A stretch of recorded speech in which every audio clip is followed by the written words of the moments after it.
O sa kamilyon ka pesos nga reward money nga gitanyag sa lokal Kagamhanan sa dakwen sa Lapu-lapu alang sa pagkasulbad sa nilong pagpatay kang Christine Lee Silawan ihatag ngadto sa kapulisan. Siluan Mirondina sa report.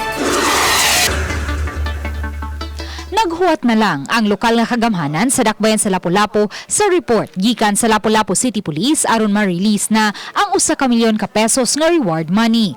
Kahinumduman Mayo 10 gibasura sa piskalya ang information nga giduso sa NBI 7 batok sa 18 anyos nga kanhiuyab sa biktimang si Christine Lee Silawan o gi-recommend niini nga masangat sa korte ang information nga giduso sa Lapu-lapu City Police batok sa suspitsadong si Renato Lienes. Ang kapulisan una nang mibutyag nga ubay-ubay ang mga tao nga mitabang kanila aron masikop si Lienes. The reward after getting a report from the police will be given to the police.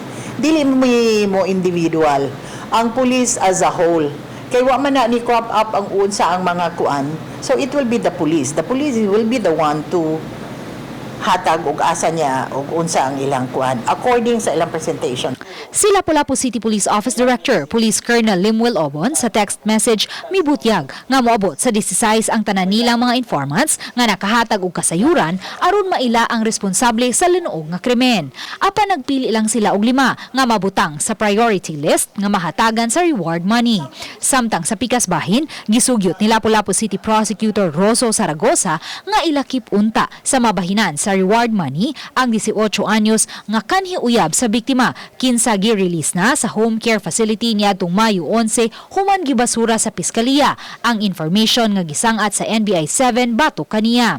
Alang kang Fiscal Zaragoza, dili mabayran og salapi ang gibating trauma sa 18 anyos nga kanhiuyab sa biktima tungod sa bugat nga pasangil. Tangako unta mas maayo sa dunta nga tagaan tong bata tong CICL kay nakabantay ko itong bata pag dala diri during sa inquest proceeding. Nagkurog taon to, so na-trauma gito ba?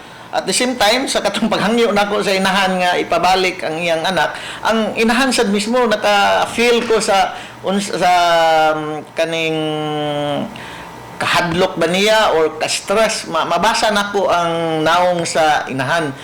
Uban ni Godfrey Rilien, Luan Mirondina, Balitang Bisdak.